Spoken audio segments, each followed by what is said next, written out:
wana bosomona bana Papa Blaise basoya bana Londres des fois tiens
aussi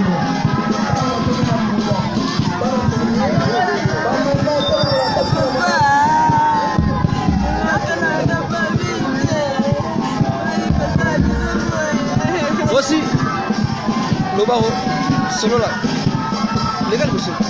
solo la simba le bana wa mokonzi wa emi antsambela nyoso bana Londres omoni pasi nini weza na kasa mitema lelo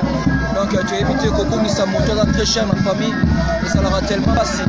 bino mo somona